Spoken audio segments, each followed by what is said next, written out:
Last week, everyone and their mum was excited to see another week of LS coaching Cloud9 and pulling out some of the weirdest, most creative drafts the LCS has seen in years. But then, minutes before their game, Cloud9 released him, and the reaction from the community has been a collective, what the actual f***? This week, the mystery has only gotten deeper, and now we've already reached a point where lawyers are involved. Yeah. Let's go through it all.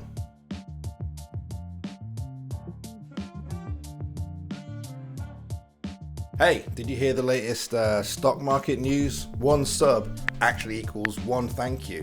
So I recommend you guys get in on that right now. Thank you.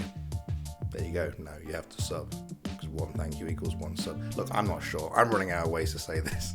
Alright, so last Friday, like an absolute lemon, I sat right here in this chair and did a video talking about all the excitement around Cloud9's new lead coach, LS. The American-born, Korean-trained, 400 IQ controversial genius had taken the LCS by storm after pulling out some insane picks like Ivan and Soraka mid to lead Cloud9 to a 3-1 start to the split. Things were looking up. You could even say he was on Cloud9. I tried to summarize the excitement around this man by ending my video like this. That's why people are flocking to the Church of LS, and yes, if Cloud9 fans are very lucky and they say their prayers at night, they might just see a miracle this year.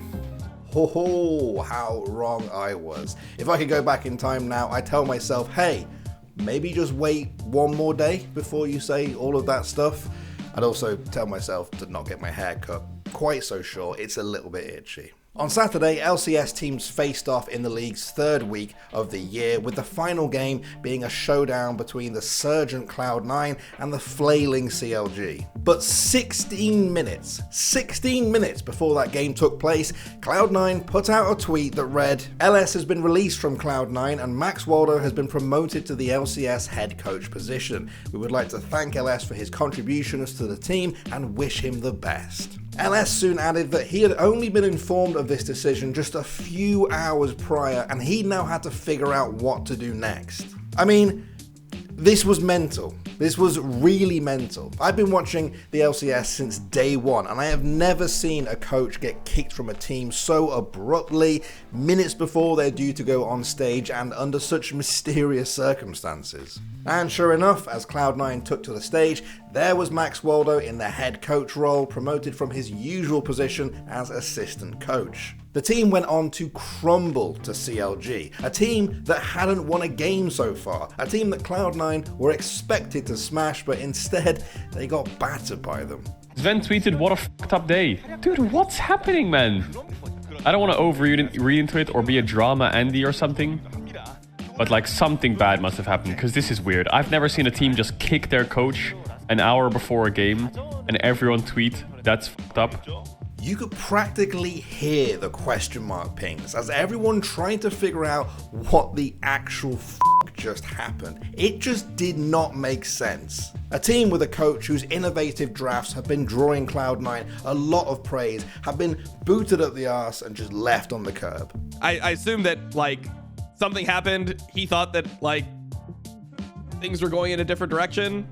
Maybe there was an ultimatum. I have no idea, bro. It's so hard to even discuss this, but it's so strange, man. It's so strange. Like, how could this happen right now? Cloud9 shared nothing else on that day. LS signed off by saying he was satisfied that he got to showcase glimpses of his gameplay and drafts, and that he wished the staff and players all the best. And sure, that sounds very nice on the surface, but you got the feeling that this parting wasn't exactly amicable. Like Hadriel said, teams just don't do this. The speculation was that extraordinary moves like this only happen because of extraordinary circumstances. In other words, there was a huge bust-up. Travis Gafford interviewed Cloud9's Fudge, who was understandably quite tight-lipped about the situation. I already knew what was gonna happen, so it wasn't too bad for me. Yeah. Obviously, once all the reasons come out for why it happened, blah blah blah, people will know why it happened. But for me, it was whilst it was happening, I sort of knew that there was problems. Then once it finally happened, I was like, yeah, I sort of expected it to happen. Okay. So the speculation continued until Tuesday when Cloud9 put out a video titled on YouTube, Our Explanation and What's Next for Cloud9. I was buzzing for this. I thought we were going to get an actual explanation here. Like, okay, Cloud9 had a crazy week of collecting their thoughts, but now they're ready to tell us the concrete details of what actually happened so the speculation can finally end. But instead, it was more like this. Cloud9 for years has developed systems on how we like to coach and operate our team.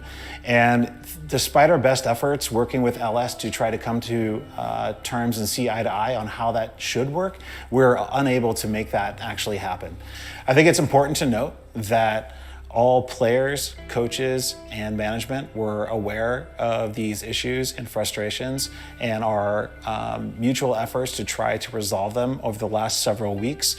Unfortunately, as time went on, it was really clear that we were unable to find a resolution and come together on figuring out this problem. And we decided that it was important that we make a change and release LS at that point so we could move forward and focus on the future. So yeah, on the surface, that does seem like total PR speak from Cloud9's Jack Etienne. Saying we didn't see eye to eye doesn't really answer any questions, it just kicks them down the road a bit. It doesn't actually tell us what specifics were disagreed upon between Cloud9 and LS. And sure, perhaps it's a bit naive to expect an esports org to spill their guts about everything that happened. This video was a carefully crafted and inoffensive message from Cloud9 to their fans, intended to save them some face after a weekend of pretty negative attention. Now, did it achieve that? I'll let you be the judge, but I did find something else Jack said quite interesting when he talked about the coaching system. He said that Cloud9 and LS couldn't come to terms with how to make that coaching system work. In other words, Cloud9 had a coaching system and for whatever reason, LS's coaching style simply didn't mesh with it. But this only adds even more questions, because how did they not see this coming? LS is one of the most transparent league minds out there. The bloke is an open book. His tendency towards off-meta picks and innovative strategies have been public record for years and have to be at least part of the reason that Cloud9 were interested in him in the first place. As I said in my video last week, LS have been working with Cloud9 during the off-season to put this roster together. The point is, Cloud9 had more than enough time to know what he's all about. It was like a 2-month-long job interview. And sure, sometimes things seem great from the outside until you get into it, but that still doesn't explain the abrupt timing of it. LS said he found out the news hours before he was due to go on stage. So what did Jack have to say about that? We know that the timing of the decision wasn't ideal. We would have loved to have had more time to create a larger PR statement before the game on Saturday. Unfortunately, we just did not have that time available to us. And we saw that it was best for our team and for our players to make that decision now versus let the frustration increase. I'm not going to sit here and judge every explanation. I personally think they're a bit sanitized, a bit vague, and create even more questions. Also, the whole video had a bit of an odd vibe, if I'm honest. It kind of felt like a hostage video. I know Jack was flanked by Max Waldo, Summit, and Blabber to give it the whole we're all in this together vibe, but I don't know, felt a bit odd. LS was on his way back to his home in Korea when the video was released, and everyone now turned to him to hopefully hear some actual details. It wasn't too long until LS jumped on stream. Was this the moment we'd all been waiting for? Were we finally going to get some answers about what actually happened?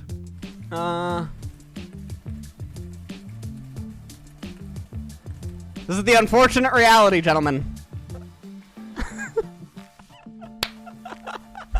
This is the unfortunate reality, okay? Yep, the wait continues. Ultimately, there are many reasons why lawyers could be involved. Was this because of something to do with his time there? Was it solely to do with his departure? Is one party in the wrong, or both? Who knows? LS said once again that he was happy with what he had accomplished during his short time at Cloud9, that he hopes his future perspectives on the game will be taken more seriously as a result, and that he's proud of the players he coached.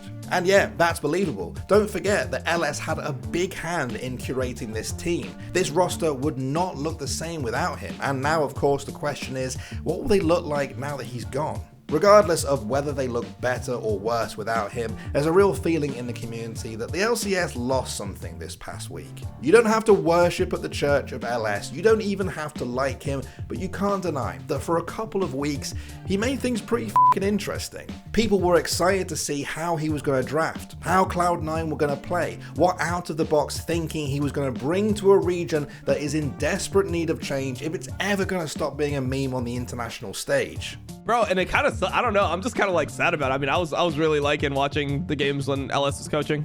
It's like, it was something that was super hype, and I haven't seen my chat be excited about LCS in, years. The only thing we know for certain is that this whole ordeal has left a pretty sour taste in LS's mouth, to the point where he's now said he's never returning to coaching again. No, I will not be joining another team as coach. I have no intention on ever coaching again. This last thing this fucking just killed it for me. Between hearing that and the fact that lawyers are involved, it's safe to say that when the details of all this finally do come out, it's gonna be big. Last week, LS was a coach in the LCS as part of Cloud9. Now, he's none of those things. In the coming weeks and months, the league will be a bit quieter, the drafts a bit more predictable, and the mystery of what actually happened here will only get deeper. I think they are gonna suffer in terms of like how far they can go. Like, I definitely think their ceiling has dropped a bit, right? Like with LS on board, there was genuine conversations about them making a run at Worlds, you know, even getting to the finals, right? Like in 2018, they got to the semis, and there was talk that this was the year Cloud9 were going to go one better and finally get to the finals.